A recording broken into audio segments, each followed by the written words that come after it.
is a hybrid event. So for those on the audience, we recommend to follow the instructions on the screen so that we can ensure the best of experience. To make use of simultaneous interpretation, please choose the interpretation button in the bottom part of Zoom. Click on it and then choose the language in which you want to listen to the event. Choose off if you want to listen into the original language. If you have any problem with the tool, you can write on the chat and we can help you out. The questions will be answered at the end of the event. Please choose the Q&A sessions for questions and answers in the bottom part of Zoom screen and write your question. For the audience that is presential in here, we ask you to write your questions on the paper we handed out in the entrance of the conference, and so the organizers will be picking them up during the event. In case you need any more paper to raise more questions, please raise your hand and somebody will help you out. We will make as much as we can to address the majority of questions. Thanks for being in here.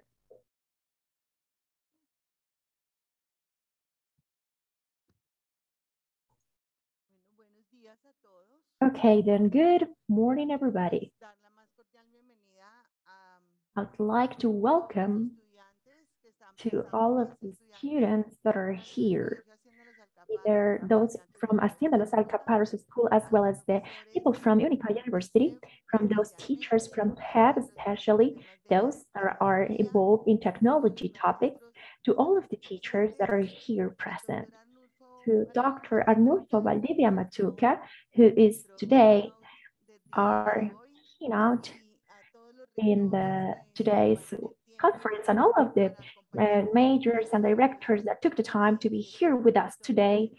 There are 18 deans and principals that left their work in their schools to be here with us today. We have today a celebration that is somehow like comes from our heart, from the schools from Bogotá city that are the TAP encounter. And it comes from our heart, from these schools' hearts, because it is an initiative that came out from technology teachers. It is an initiative that was born in 2009 from an idea of collaboration with the knowledge and to collaborate with the experiences and successful experiences we have had in the teaching of technology in the schools. So the group of principals from that time, we engaged with the teachers and we supported them to offer our different sites so that we can carry out this event. And this is something that we have been doing uninterruptedly ever since 2009. So with this event, they have organized the teachers in different types of committees that address the quality of what we are going to see today in the workshops we will have in the afternoon, that bring together all of the students to show their own projects, and that for us, it is compelling as schools to keep inside the topic of technology.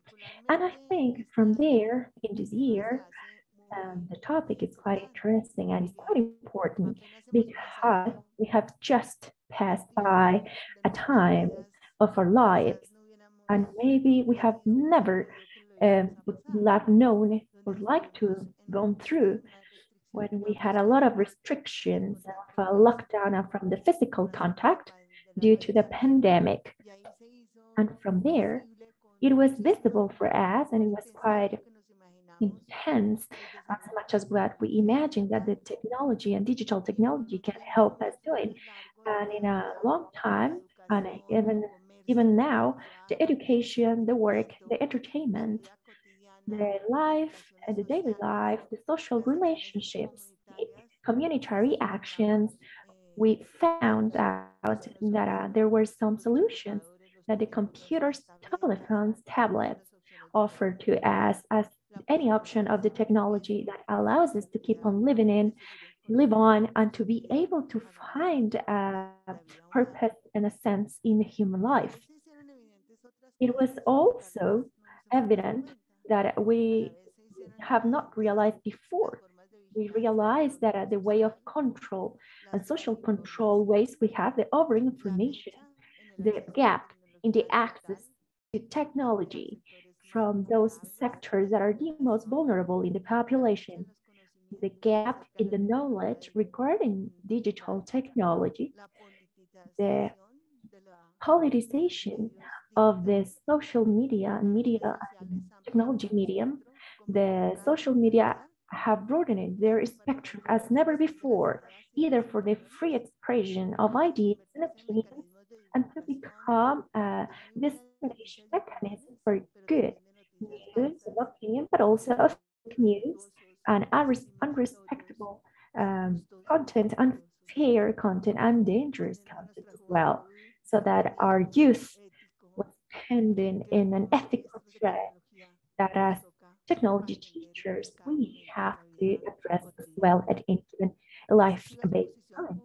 So the excessive public exposure, the permanent like for the share, and the influencers have a trigger to come up with fans and hits that can actually trigger a lot of damage in the community. And those are the closest or further communities and even worldwide.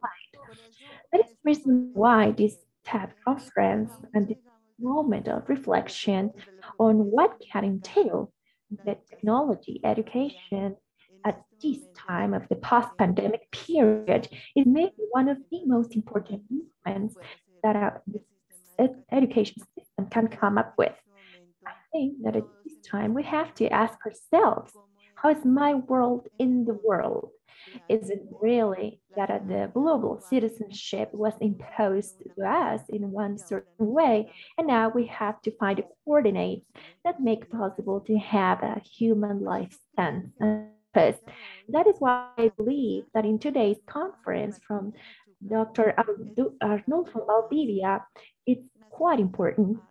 In Hacienda Los Alcaparros, we have always considered that the teacher is the interrupter of the student's life.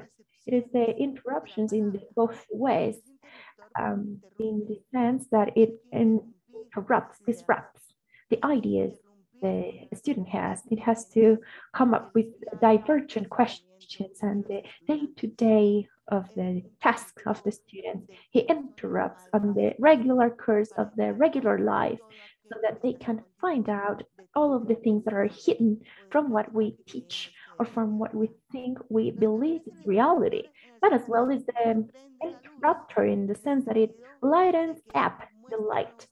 They show new paths. They open up creativity paths. They open up to moments in the classroom, which is the true micro world of education, so that all of these students can find their own path. Therefore, within the framework of this celebration from the Brain and Creativity Initiative, which is considered the fourth conference, within that framework, we considered that it was marvelous, this topic that Dr. Arnulfo comes up with today, which is a disruption and how disruption can change the world. So we're going to be here for a long time, listen to words that are going to teach us on how to change the world for the students come up with their new life from what they have been entitled the change and uncertainty and for teachers to live in with them the change and the uncertainty so that they can find a life purpose and a sense to life. So with this, I welcome you to for being here. And so of course you have the floor. Thank you very much. That's okay. I will also clap to this because these are quite interesting words. Hi, good morning. How is everybody? Thank you, Rosita. Thank you, Constanza. Thank you for having here this marvelous and magnificent space in Hacienda Los Alcaparros School. I really wanted to get to know. Thank you, Sofia Ramirez, because she has been key for me to be here. Thank you, of course, to the principals here present today, the teachers, and of course to all of you who are the students. the people that are of the future, but I think you are the present. We are those that are the past, but I think you are people from the present. So I was telling Rosita that I am a bit like of a sleep deprived. I don't know if you have realized my accent is Mexican, but actually I am really happy to be here, really happy to be here. I have had 2 really busy days on traveling, but I am quite happy to be here, quite satisfied to be back to Bogota city and to this beloved Colombia that I really love. I spent some of years of my life in here, I will tell you later, but I'm really happy to be here today. Okay, so I see you today a little bit cold. I actually ironed my shirt, but no, it's too cold in here, so I will just leave my jacket on. Okay, please, just 1 second. Please stand up. Come on, people, stand up. Okay, great. Right, so please lose yourself, lose your legs, lose your arms. Okay, stretch a little bit. I have a back pain, so let's stretch a little bit. Yes, I don't have any music, but it's okay. As long as you stretch a little bit, great. Stretch your legs, your arms. Move a little bit your arms. Okay, good. Now you're warming up. Okay, great. Now sit down. Thank you.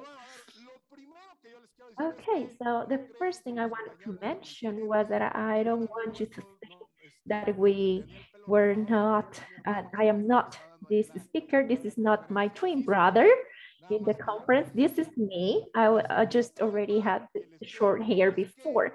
The second trap that I have today is that I am not an expert in creativity. I am not an expert in innovation. I am not an expert in disruption.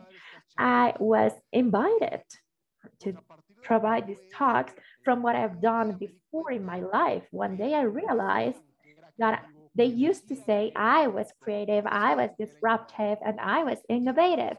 But the truth is that I've never considered myself that. I never consider myself a disruptor. I never consider myself, maybe Rosita, I can help you out in here. Maybe I was one of the people, maybe normal, much more, what can I say, uh, conventional on the world. Why? Because, well, I just went to school. Actually, I went to military school when I was a small kid. Can you imagine the discipline in a military school there? After that, I went to study PhD. I did a master and then I did a, of course, I did a master and then a PhD in Cambridge and Oxford. So my life was quite conventional. It's hard to find another much more conventional life than mine. But it's hard to conceptualize it because I did all the right things I was told to do in the same pattern. And I also worked as an employee, earning a wage for 25 years with the Mexican government. I work in some sites in there. Also, I also had some roles in the private initiative. So I was a very conventional person, but I was always unhappy. I was always not satisfied, and people thought I was crazy. People that was working with me, many of my bosses, many of the people I was working, the ideas that I was proposing to them and the things I was proposing, the topics I was suggesting, they thought I was crazy. And was there that I decided to become an independent worker. So starting to do the things I wanted to do as I thought they should be done and how I thought or I imagined they should be done. And Rosita was telling that I have to be quite careful with my slides and I cannot go back as easy as I like to. So I cannot go as fast as I want on my slides on PDF. Anyway, one day I was doing my own business, minding my own business, and I don't want this to make a huge commercial on myself or what I do, but I have a lot of companies. I run a lot of companies. The group Draconis is built up of around 15 companies on which we do several different things. But actually, our guidance is quite technological. The last things that we have been developing, and today the biggest company that we have on top of Draconis is Batched, which is now a company that is validating financial transactions, define those traditional bank systems, Bank, Ref, Carnet, Visa. We are based on Ontario, California. That is why I travel so much. We have an office in there. Those are the headquarters. But I moved from Mexico, and we have an office here in Bogotá City, and I move a lot. So I will be telling you in detail what we do on Uulala-Batched, and so on. Or if some of you is interested, I can provide some much more detail. But we are immersed in blockchain world, in DeFi, decentralized finance, and in crypto world as well. We are actually mother of validation on a lot of cryptocurrency and tokens.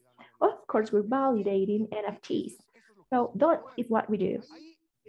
And from there, going back to history, when I was finally wanted to go outside this structured life, when they thought I was completely crazy, and that actually, if I tell you the truth, I was not doing quite well. I was doing okay, like okay, in what you know, the financial thing. I had my wage, I had my house, my car, but I didn't have much more opportunities of development. And not having opportunities of development, because I repeat to you, they thought I was crazy, because they thought, let's say, within a structure built, and now we will talk about it, built from certain paradigms and constrictions that were not able to be changed, much more in places like the government. That is why I understand the government always goes 20 years behind.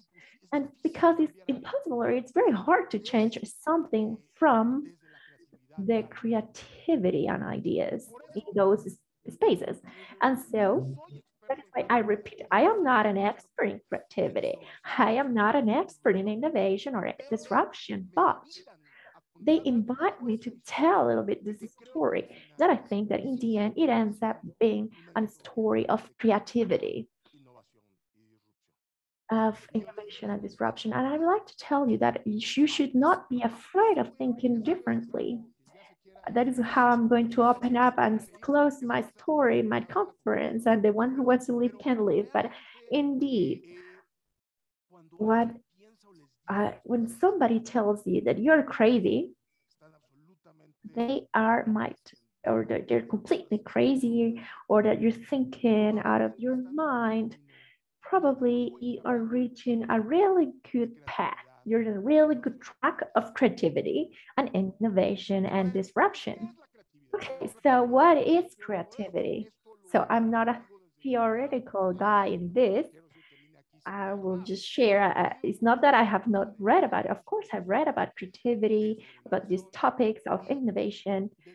And from my standpoint, the creativity have two processes. And those are generated from two processes, and they have a result. And Rosita was telling us, think of a new world, imagine a new world. That is the starting point of creativity. Creativity starts in the imagination. Creativity starts with imagination, with thinking something different, with thinking something that's ideal, something that is to you, or that you understand is not existent, or that it could be improved, or that it could be done differently, or that it should be done differently. So let's imagine, and the imagination is the basis of creativity. And of course, that image, because imagining comes from that idea, from image. So having this mental image of what you have of a certain situation, you have to think about it. You have to structure it. That of what you thought as an ideal scenario has to become a process of creativity.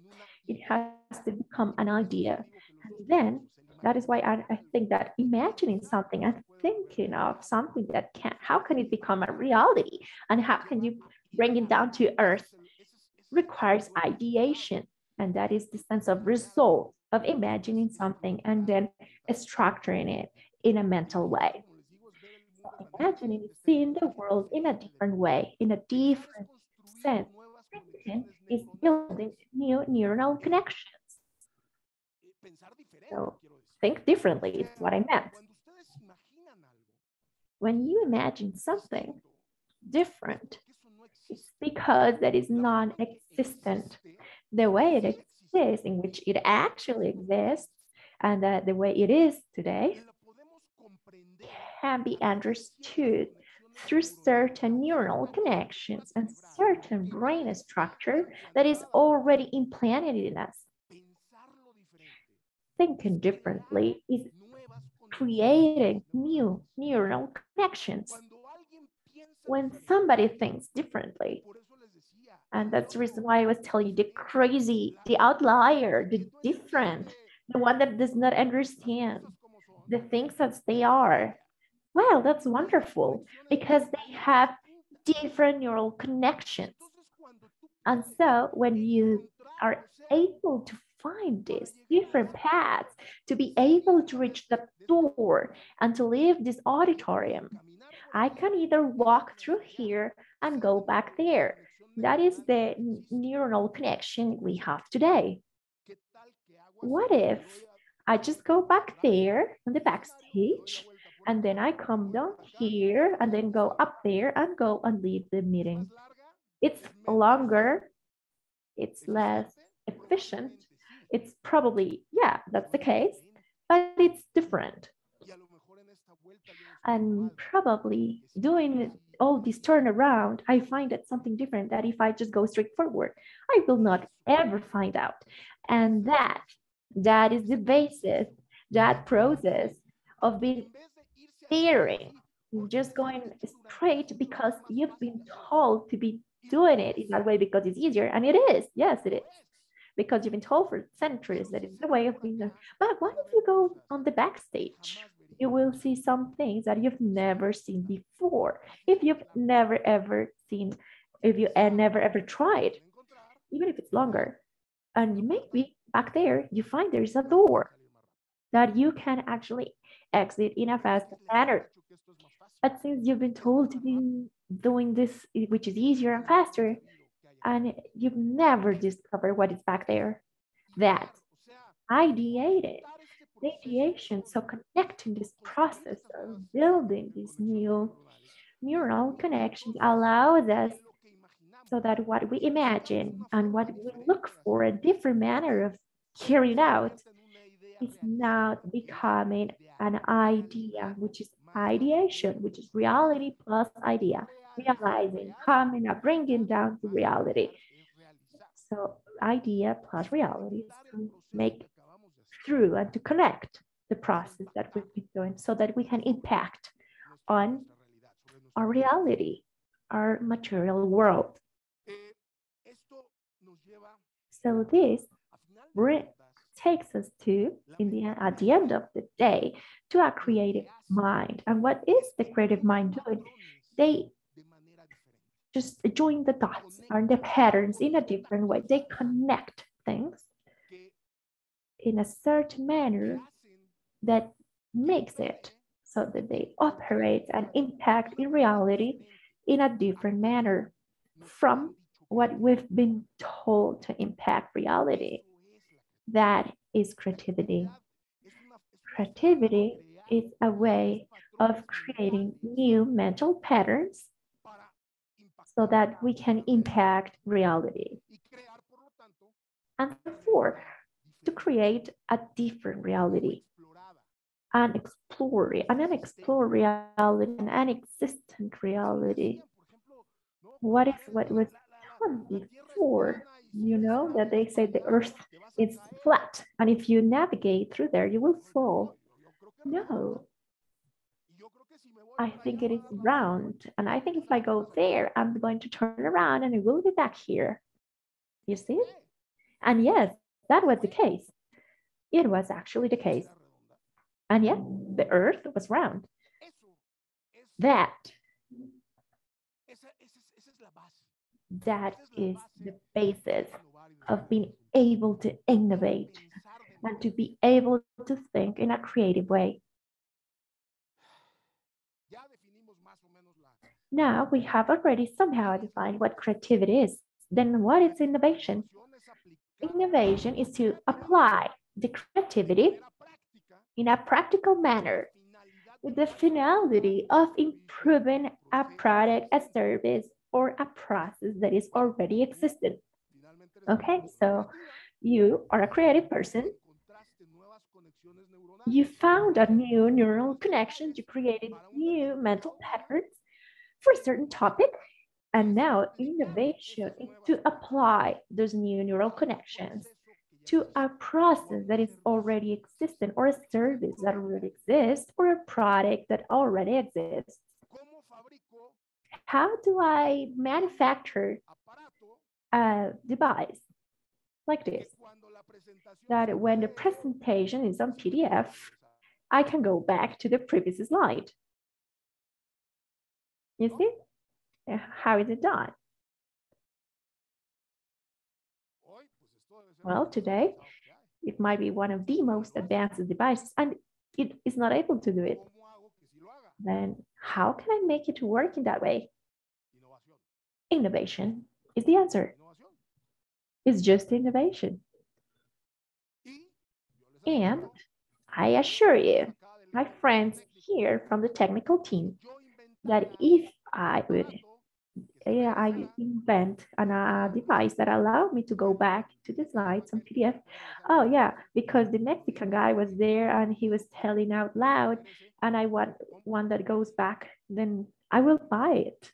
Yeah, we will buy it so that when another speaker comes in and now they can share a PDF, they can go back into the slides.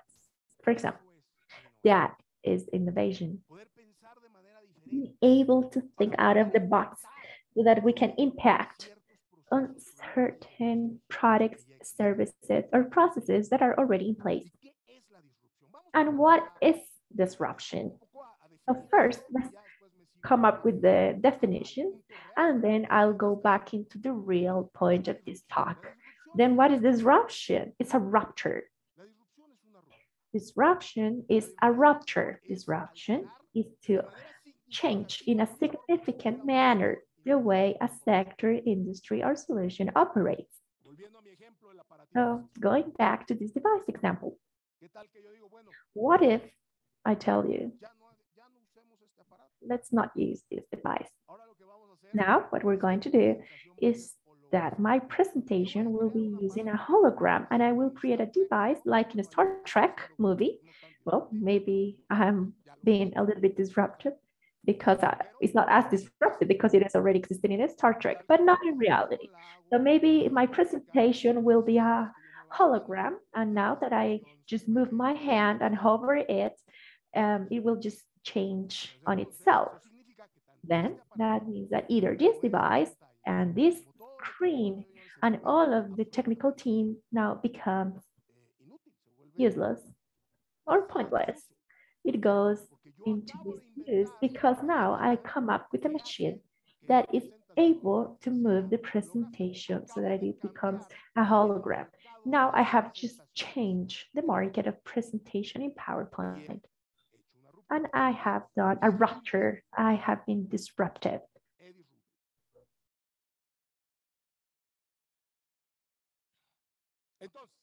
So, to start to land in these topics, using creativity within an existing paradigm, within the fact that we've been talking about the paradigms.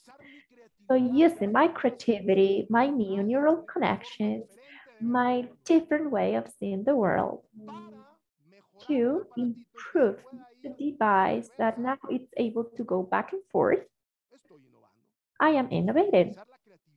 So using the creativity within an existing paradigm, which is the presentation that have to be used on PowerPoint and with a device that goes back and forth. The presentation that is called innovation.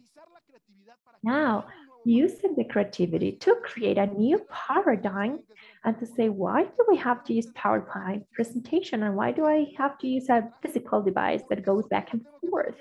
Why do I even have to have a screen? Why do I don't have like an hologram in an image, maybe 360 degrees image that without using a physical device, maybe I want to come up with it actually.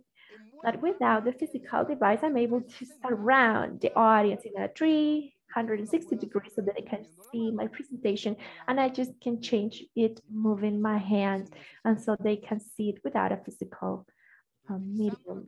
But now I'm using creativity to make sure to disrupt, to create a new paradigm, to say presentations don't have to be physical, they can be virtual.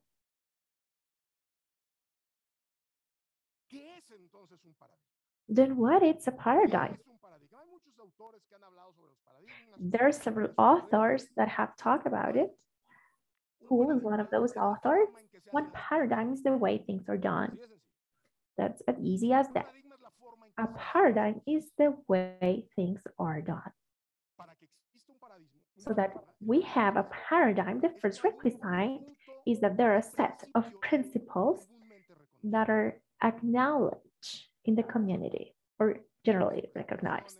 The presentations are done on PowerPoint in a screen. We are in 1850, so that if we want to move from one city to another, you have to use a horse, a ride car, and that is what you have. That is what you can do. Requirement 2, so that you can have a paradigm, you require common methodological processes. So if you want to be accepted on your thesis, you can follow the scientific method. Hypothesis, comproval, verification, theory. If you don't follow those steps, your thesis is useless, is not valid, is not desirable. The method used is not the right one. The equation, you have to solve it using these 5 steps. If you in your test don't use those 5 steps, it's wrong. Because in this type of equation, you have to follow these 5 steps. And if you don't follow them, you're wrong. The desirable, the how. And requirement 3 on a paradigm. Cultural concepts that are shared, the acceptable, and the why. Because if you see, I understand that what you tell me sounds interesting, but what would the principals would say? You cannot do this. What to tell you? You know, the public opinion about it. What to say the church? With all due respect, it's not moral. It's immoral. And also, there are certain possibilities of negative things. For example, slavery.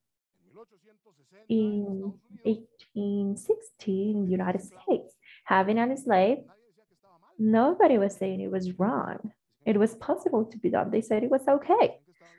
They said it was perfectly fine. So that we have a paradigm, we require these 3 principles. Principles that we all accept, processes that are common. This is done, and on top, we have to do it in that way. And cultural concepts. We accept it as society, and it's something that as society we accept.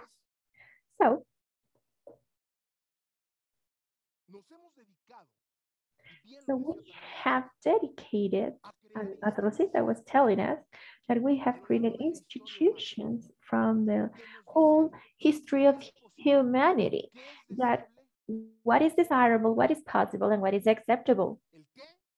The what, the how, and why. And all of those structures, many of those social and institutional structures are designed to teach us how to reproduce those paradigms. The how, why, and the most important is the mother. Why? Because I say so. That's what mother says, right? But from the family, we understand that the vegetable soup, I don't know, they don't put carrots on it. Mom, but why don't you put carrots on it? Because I say so. Because the vegetable soup is not with carrots on it, because I say so. And maybe, unfortunately, later on, we go to schools, but they tell us that to solve an equation, we have to follow those 5 steps, and that if we come up with a result in just one step, even if the result is correct, it is wrong. Because we step up the how the teacher wanted to see. And now I will provide some nuance on that, because it's not as dramatic as I'm telling you in this part of reproducing paradigms.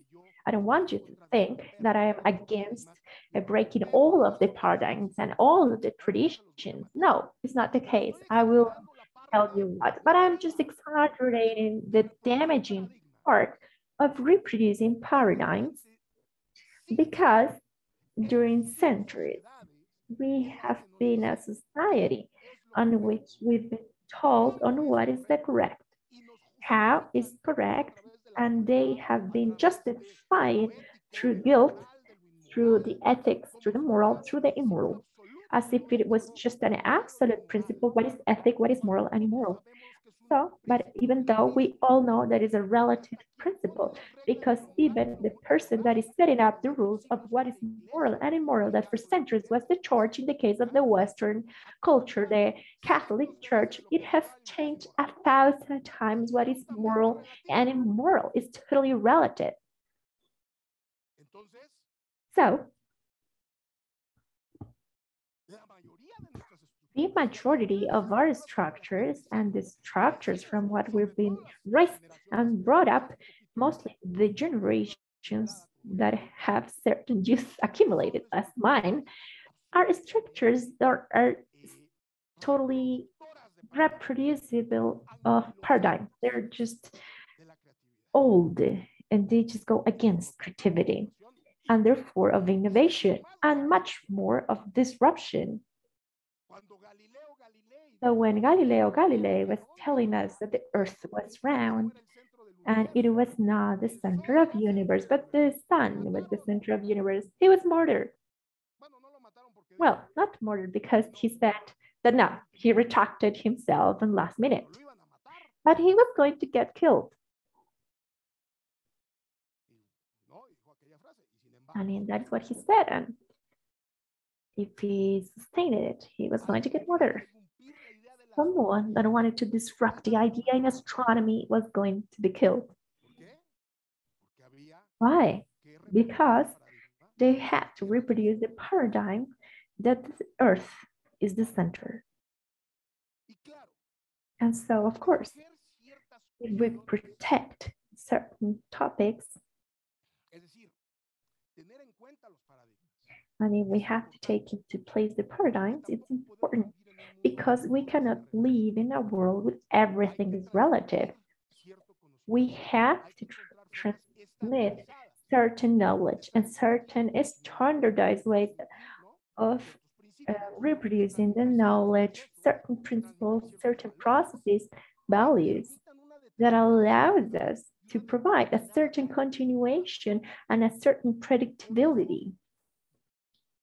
That's why here is what I want to provide some nuance on what I'm saying. We have to know and take care of certain paradigms, of course, but not that in the process of taking care of such paradigms, we kill the creativity processes of innovation and disruption. It is not wrong to try to change paradigms.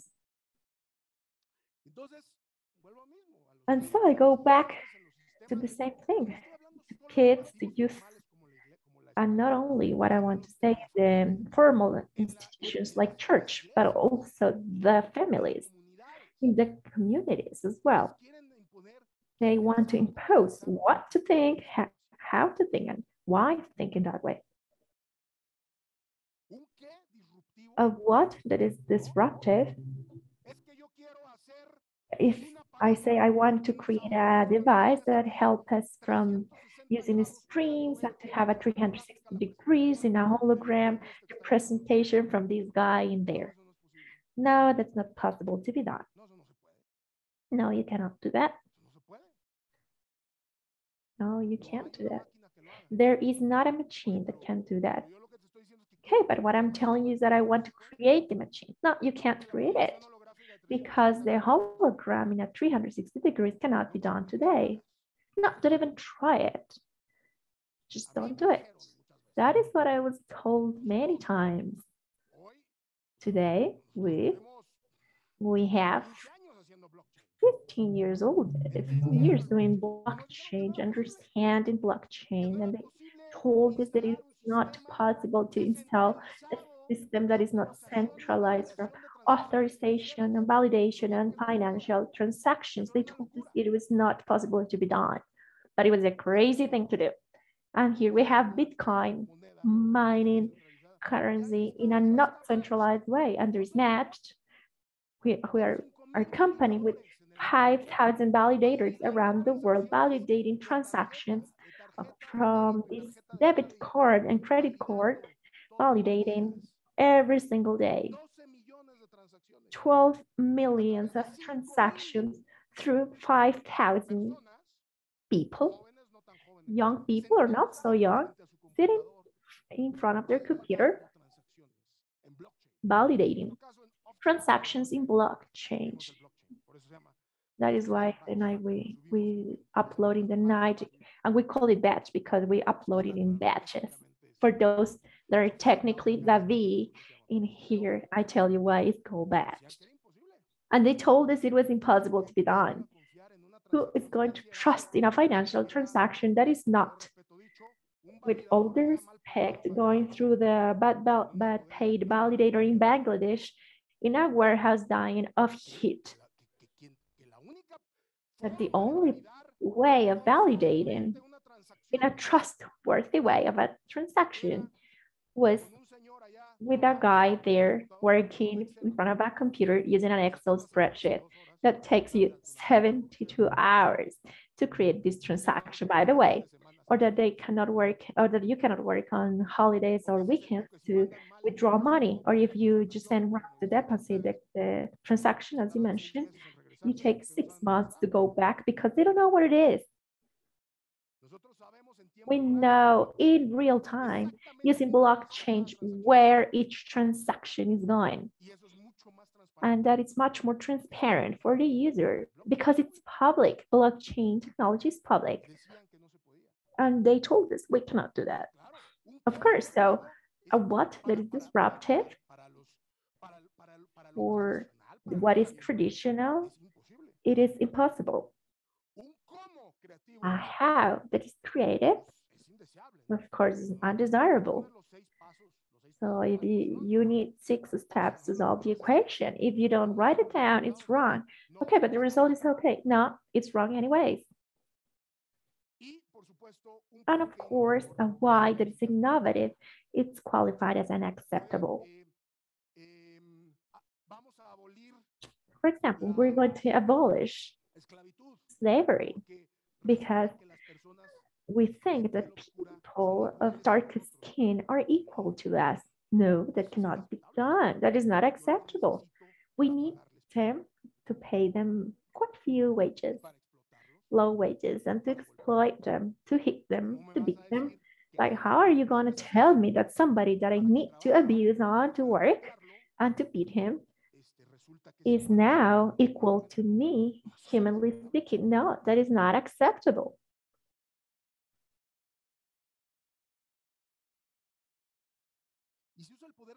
And you use the power of disapproval and rejection, and even death, you know, the Saint Inquisition was that. But also the tests that you have to present and those that you fail are that.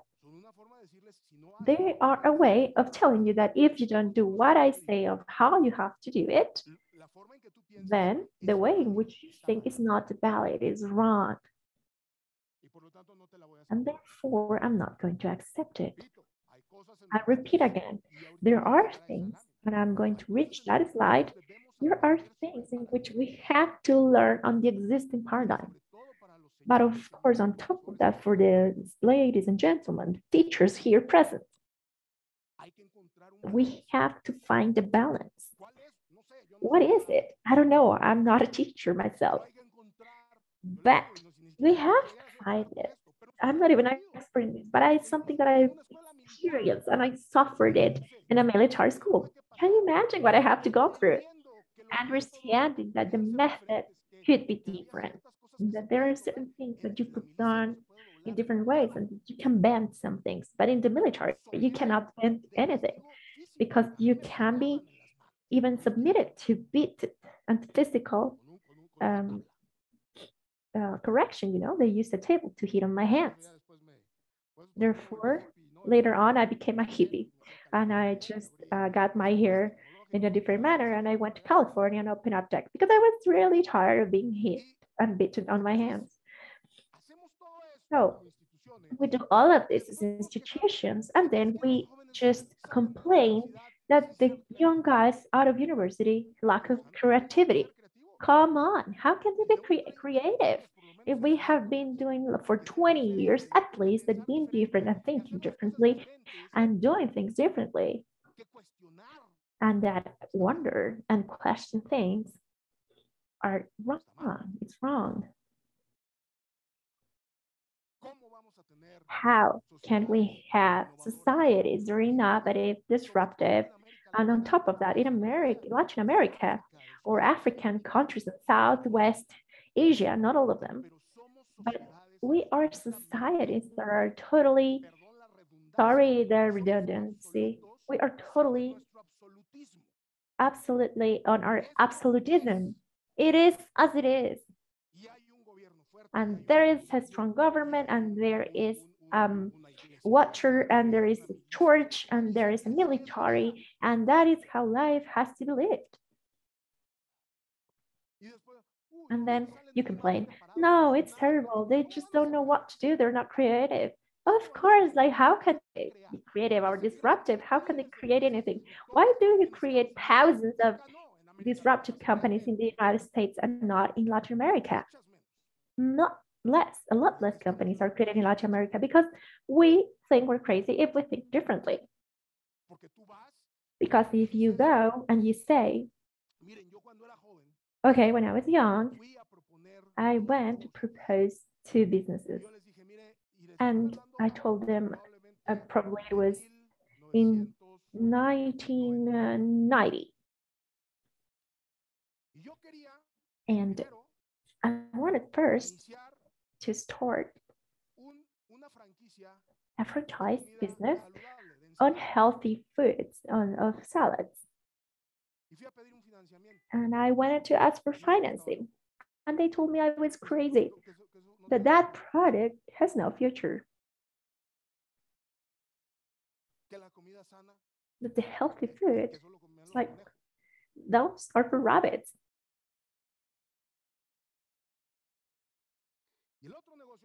And the other business I wanted to come up with was to create an algorithm to translate from English into Spanish and from Spanish into English. I wanted to create an algorithm, something like Google Translate. I'm talking about 1990. And they told me it was not possible. That computers existed at that time. There was a guy that was assessing my project, a computational engineer from some certain quite renowned institution, said that it was impossible to be done. That it was a crazy thing to do, and that it was absurd. And so they rejected my project. And therefore, I decided not to trust anybody, as long as with my business partners and friends, and not to trust what is impossible and what is not. And so I decided to provide 3 trillions of money to banks because they just steal from us on commissions all the time, and they just keep it to them.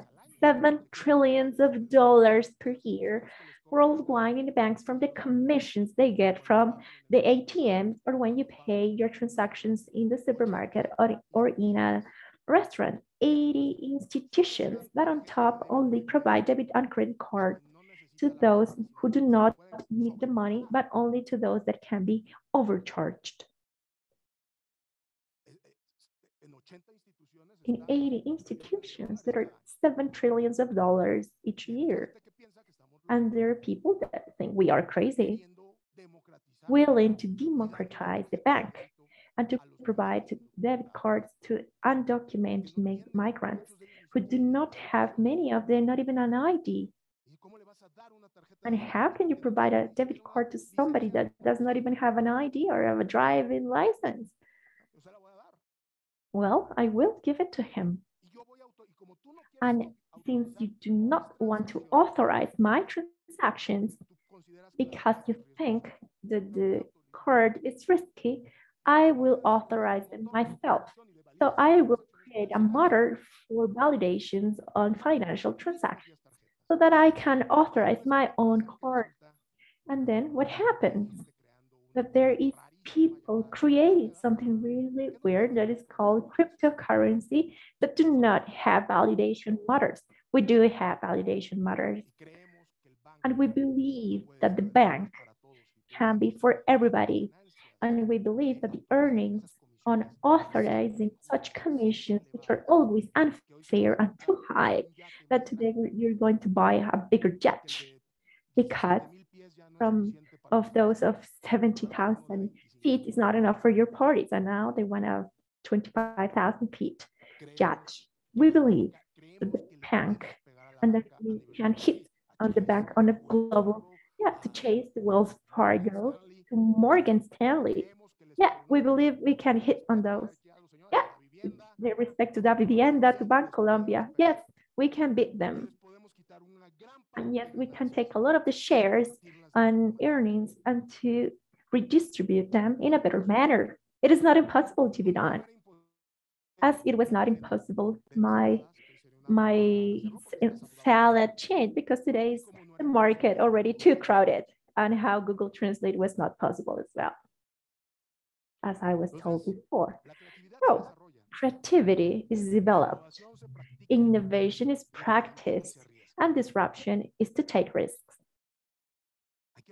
You have to allow people, and you have to create the conditions from here. And I tell you from my heart, from these spaces where you educate people, here is where you have to start creating the conditions and the brains and the creative minds. And later on, set these creative people to practice how to change and improve the products, the services, the processes, and later on to not to be afraid of being disruptive. Can you take off 7 trillions from banks? Of course we can do that. I don't want to break them, but as long as we just take 1 trillion, it's okay, or 2. And that we can go give it back to the people so that much more people have access to financial services. We've done something in this life. So can I go bankrupt? Yeah, of course. Yeah, totally. It has quite hard. We were sent to the Security and Exchange Commission, to the Bank Commission in the United States. And they were investigating us for 3 years. And we have in $3 million in the bank. We spent $90,000 in lawyers, a third of what we had. But what do you think? We won. We won. From 7 months or 8 months, we are coming through with our dream of pet, Uulala have sold $40 million that we have built in 8 months. For those kidnappers in here, I do not have that money myself. We have reinvested like 99% of the money. My wage from those 40 millions have been $3,000 per month. But I don't care. I don't care. You have to take risks. And here is what we have, and I'm leading to my conclusion. The paradigms. I'm not here to say we have to break up all of the paradigms in our lives and that we have to rebel against all of the institutions, public and churches of the world. No, it's not the point. The paradigms are thought so that we can know about them, that we can understand how the world works today, as of today. So why Picasso, for example, was able at the end of his career draw something really horrible, like one eye on one side and the nose on the other side? Because he already verified that he was able to paint as a master the normal things. That is why he was able to be disruptive in painting. If you want to do something differently and well, first you have to know well how it is done wrong. And only then you can change it. So you have to first learn the paradigms. When you as youth, as young people, why do I say this? Why do I learn this? It doesn't work. No, it works because now you understand how the work works as it is not working. And now you have to understand how you can change this world. But first you have to understand this way of change the structures that work and operate today. If I don't know how to work on a computer, even if it is the most stupid device in the world, if I don't know how to work, how can I program something that I can change the computer, how it operates? Or how do I create a new CPU? Or how do I create a new raw memory if I don't know how it is one work? So paradigms are taught and taught so that you can learn, understand, operate with them, and to verify them. And from there is questioning starting. Is this true what I'm being told? To analyze them. No, it is not true, or it is not, or it is partially true, or maybe I believe from our heart that is actually true. To improve them and to change them. In this process is where we have moved from creativity to innovation to disruption.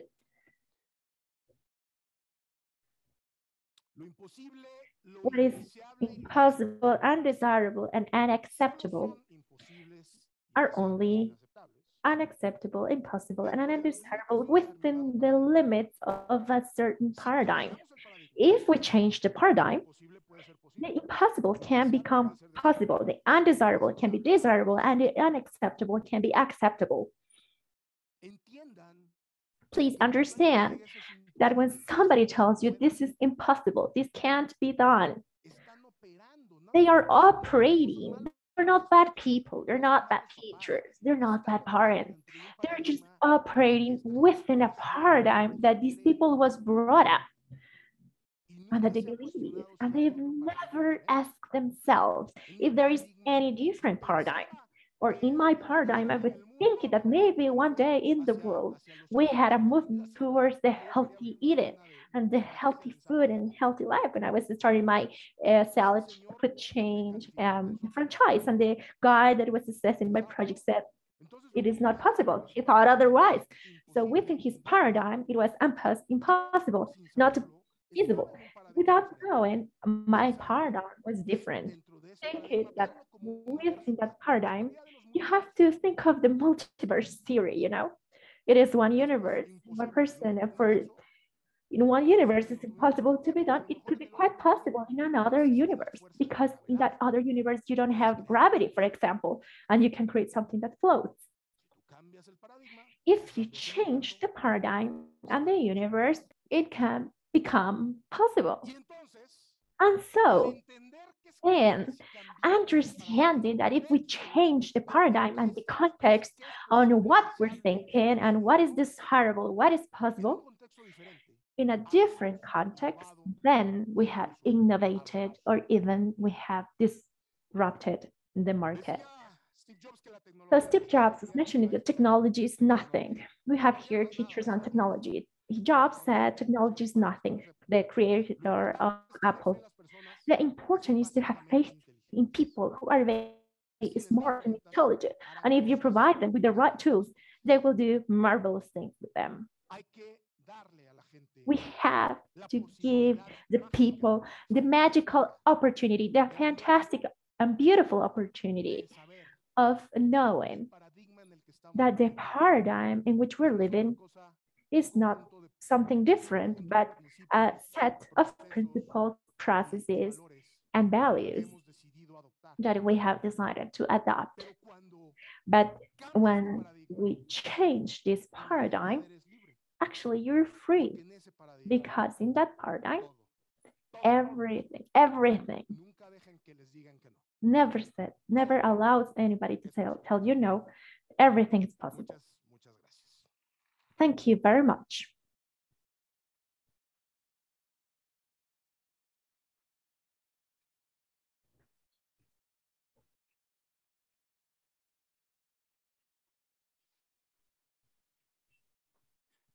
Now, I think we have to provide something like an announcement talking about institutions. Right, Sophie? Yes, right. Sorry, Rosita, to interrupt. Of course, so from within this beautiful event, and thank you again, Rosita, we have still the global call for initiatives, which is this initiative that is being launched from Creative Brain, Cerebro Creativo, from Colegio Hacienda Los Alcaparros, so that you can participate into creating ideas. Sorry, I was being bilingual in here, using two words. So to create creative ideas within the platform that is enabled. And the interesting thing is that you can actually imagine, as I was telling you, imagining what is the biggest challenge we have as humanity, as community, as country, as the universe, the galactic way, and so that you can propose a creative idea. Use your imagination, your creativity, and share the problems you have. Understanding the problem is the basis of understanding the solutions, with potential audacious solutions, and so that we can make the reality change in an unexpected way. Of course, these talks are a part of these workshops, so that you can think of these processes, and effectively you can create the form it's open up until the 31st of May. And you can also work on this on the creativity from Penn State University studio as well. I think I was right? Okay, thank you. Okay, thank you very much, Arnulfo. Another, please clap and congratulate Arnulfo. Great, so all of you had a card in your seat, your chairs. People is handing out the questions in here. While we have the questions gathered, I will allow myself to present to all of the sponsors of this event.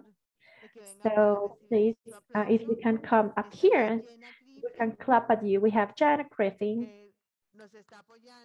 part of this Tu Plataforma de Enseñanza program. Thank you very much, Anna, for being here. You can have a seat in there. Yes. You can also have, we have here Hector Manuel Galvis. who's transforming organizations through innovation and technology, CATU. We have Catherine Bermudez. Here's Catherine in here. From Innovating, we innovate, we educate. Javier Hidalgo from Sonic Tech, integrator of technology.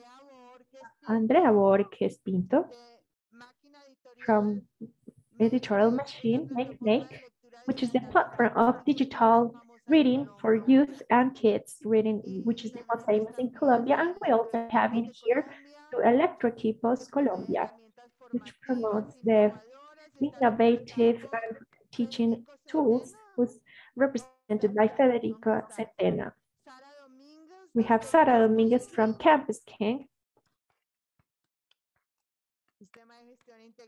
from the integrated system, and Parnica from ITMS Group, integrated solutions for scholar libraries.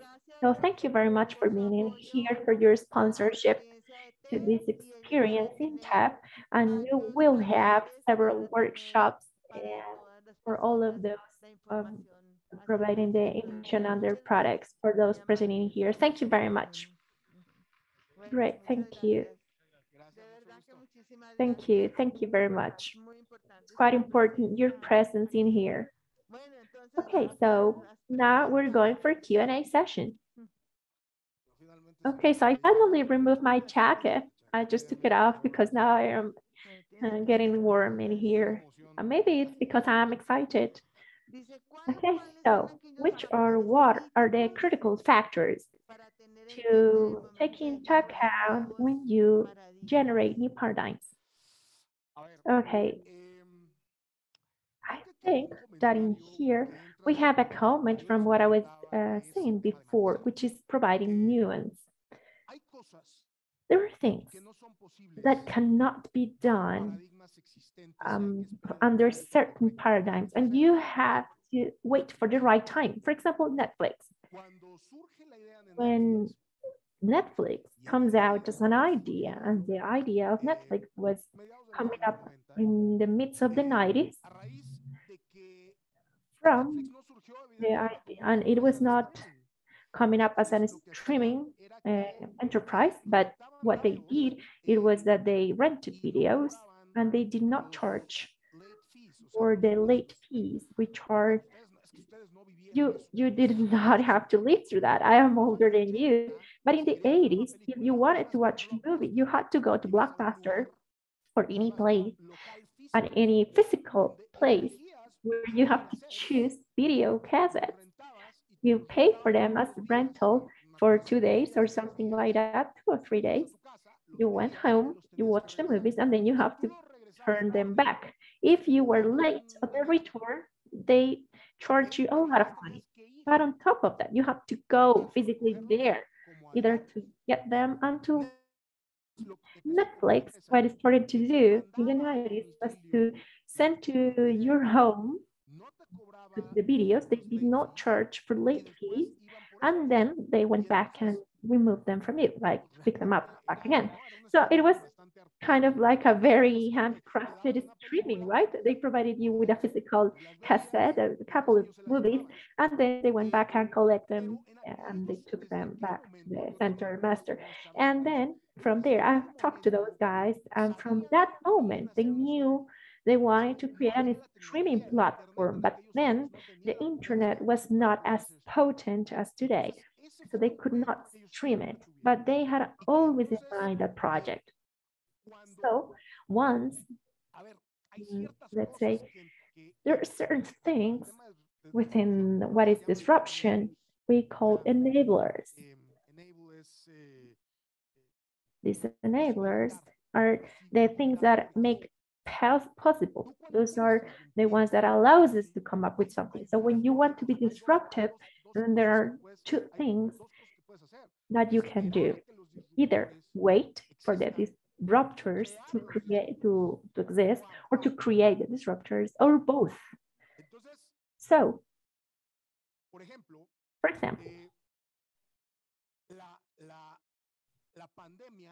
the pandemic was a great enabler for many companies.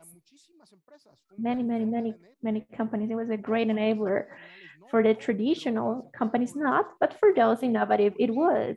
Why? Because the capabilities of bandwidth was widened. We created much more structure. Elon Musk created Starlink and so on. Many conditions were created so that the disruption was able to get through. So this disruptive, and this is something I want to make clear, maybe it sounds beautiful what I say from here, but it's a lot of work. It takes a lot of work. I mean, poor Sophia was trying to talk to me where it was time I was coming in here. She is a witness of it. Some people call me at 2 a.m. to tell me that they are in a bar and the card is not working. So what happened? Okay, so these are complex things to do. But yeah, you have to understand that there are things you can be disruptive of. Everything can be disrupted. The thing is that what is the right time to do that? And I'm not talking about a priori in advance. You know you will reach that point. What do you need to reach that point, and what conditions do you need to reach that point? What we have today is the existing paradigm. Or if you want to create a new paradigm, you have to understand what are the conditions that would create a new paradigm. And understand if those are being created. If those are not being created, you have to come up with them. You have to create them. It may take you several years, a lot of criticism. It took us maybe $1 million. So the ACC understood that the fact that somebody that is not a bank validates transactions, it was not a sin. It is a sin for the banks, but not to people. And there is no regulation. There is no regulation that is the same for PayPal. When PayPal comes up, they say it's illegal. No, it is not illegal. That was the same case for Didi and Uber. These people are criminals. It's forbidden to be done that you have a service as Uber. No, it is not regulated, but the fact that it is not regulated is not making it illegal. The fact that it is not regulated makes it a gray zone that you either regulate and make it illegal or you enable it. No, you cannot do it. No, let's talk about it, that you have problems with the cab drivers, the traditional sector, because I come up with a system. I thought as I was Uber. I am not. I wish. But let's say I come up with this much more efficient system so that the people can move. It is not my problem. Either you solve your union problems, because what I'm doing today is not illegal. And as I started to do it before it was illegal, you cannot apply retroactivity into the law or act. So what do? It's a gray zone. No, it's illegal. No, it is not. And so we have those fights. And these are the normal fights you have to give in the disruption field. Thank you, Arnulfo. We don't have much time left for questions. I have one here from a student that I loved it, and I have to read it. One has to go to university? Is one obliged to go to university? Okay, let's see. The answer is depends on which university you go to. What I believe is that there are not good or bad universities. I also believe that there are not good or bad systems. And I also believe that there are no self-taught people that are good or bad. There is what it is. Let's turn this around. Those that should be asking those questions are the education institutions, because gradually those education institutions have become less relevant each time to transmit the knowledge useful for success in a world that has already changed. And I know, and I tell the truth, it's not because I'm here. I know you guys here in Alcaparros, you have a really good and progressive educational system, that you have a pedagogy that is quite applied to reality. But out there in public institutions around the world, not only Mexican or Colombian public institutions, even in the United States, they are teaching a series of things that actually are not relevant, are not applicable to the real life. What do they actually teach? Method, a method. You have to have a method. You can question it, yours can be different, but the institutions do not teach content, or rarely do. So if you want to actually teach content, you have to teach the relevant content, because I cannot understand how that someone comes out of university today or from the high school, without knowing what is blockchain, or how cryptocurrency works, or how to invest, or how to eat healthy, or how to manage. It's the traditional system and education institution create great engineers, biologists, but in general, how is the work? They create really bad, like people quite not able to live happily. So we have a mass of engineers, a mass of chemists, of physical chemistry, and doctors and architectures that are deeply unsatisfied with their lives. They're sick, unable to be happy. We have lawyers that are driving Ubers and did it because they don't know how to generate prosperity and wealth, how to invest money, how to save money. God, if a school is not able to prepare for life people, and they only become a space on preparation of technical aspects, then I think they become irrelevant in that sense. Because any school that is not able to prepare people for life, to live life, and they only prepare them to work, wow. And that's concerning. I don't have my doubts. Good. In that last sense, we have many questions answered this things you've said, because they're asking for a condition to build in the companies, in the schools, to open up the path for disruption, or how, or what is the main obstacle. I think in that last phrase that you've mentioned, there is a school that is a learning for life, to live life happily. Yeah, let's say the parents and school must be a trial for life. A school and a parent that is not able to put their children up front, life situation, they are not educated, because life is not going to be a bubble to which several schools and parents, they have trapped their children on. I've seen that.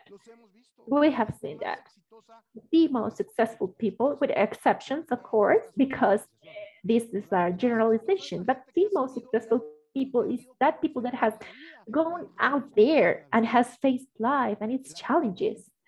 And the people that has been pampered all the time, and they believe life is a bubble, perfect, where everything is solved by somebody else, or when things are wrong, somebody else is responsible. Either way, they suffer a lot. And the school and parents should be a training for life. That is the real education we need. That is why I say we learn here principles, ways of being, ways of doing, ways of reacting, ways of finding peace where there is no peace, finding of eating and better, where we are bombarded by bad habits. Ways of understanding that the mental strength is not going down there and hit the cab driver, but to being able to manage those emotions at the right time. That is strength.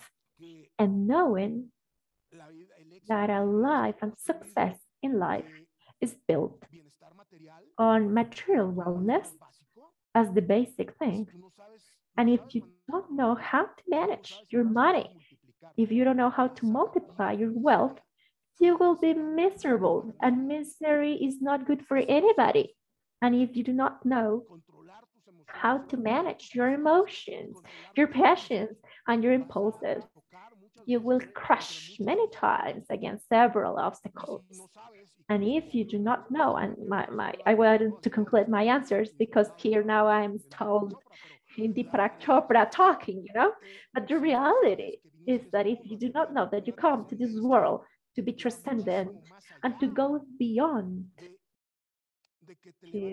that you woke up at 5 a.m. and you go back home 6 p.m. dying and tired. If you do not know that you came here at the end of the day to improve as a human being and to help other human beings within this small part of life that was assigned to you, and nobody teaches you this, then you will be a deeply unhappy and sad person, maybe a failure in many ways. You will be crushing and beating yourself up to find the right place for a happy life. And I think parents and schools should be those guidance. Audience is clapping.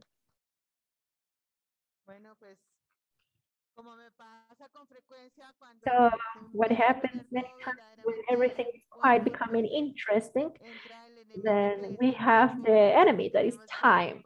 And now we have to stop this marvelous talk we have today with Arnulfo. Arnulfo, thank you very much for being here. So let's give him another clap. Thanks to you guys. And we will continue with our program. So at this moment, I don't know what comes and follows up next. Okay, we have Sophia in here to set things in place.